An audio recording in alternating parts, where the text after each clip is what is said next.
we created a curriculum, a 12-week curriculum that goes into schools and teaches kids about mental health and wellness inside of schools. Wow. You know, my thought process is if you teach physical health in school, you should teach mental health in school.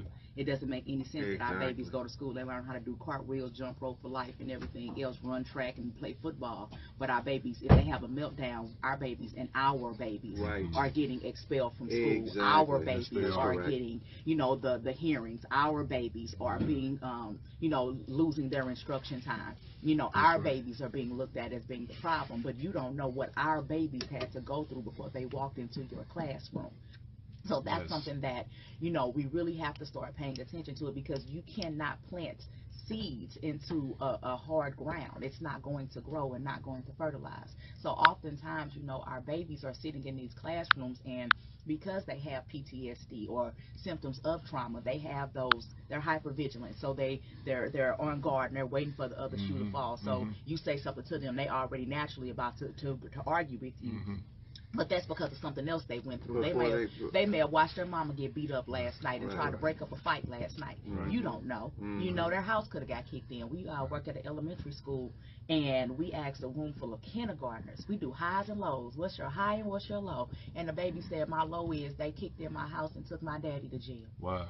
You know, so now you are a daddy's girl. In kindergarten. In kindergarten. You're 5 years old, and they kicked your house, your door in, and they took your daddy to jail. So what kind of trauma is that? And then you came to school the next day. Right. Like nothing happened. Like nothing. And in some environments, right. In some environments, folks. The educator expects you to perform. And that's the thing. Right. But that's because, and you know, I don't want our educators to feel like, you know, because oftentimes our educators feel like people are coming down on them, because it's a lot of expectations on our educators. They are expected to be, you know, lawyers and counselors and mamas and daddies. I wanted to ask you, how much is education social work these days? It's a lot of it is, and I think that it's unfair to our educators because they are not prepared for what they are going into. I talk to a teacher, some of them are also and dealing that's with mental the thing. They health have been issues. triggered as well. Yes. You know, they have their own mental things that they're dealing with, and they don't have the capacity or the knowledge or the training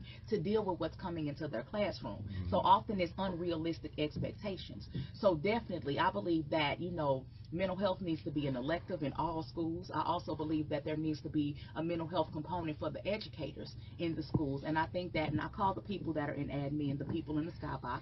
I feel that the people that are in the skybox that are not dealing with the students on a daily basis, they need to have a great understanding of what their staff is going through so that they can help their staff be healthy, so that they can help the kids be healthy. We have broken parents raising broken babies, sending them to broken schools with broken teachers and broken communities. Wow. Something has to change. Yeah, and it sounds like if we could address all of those things, you would produce better outcomes educationally, more whole little individuals versus broken individuals.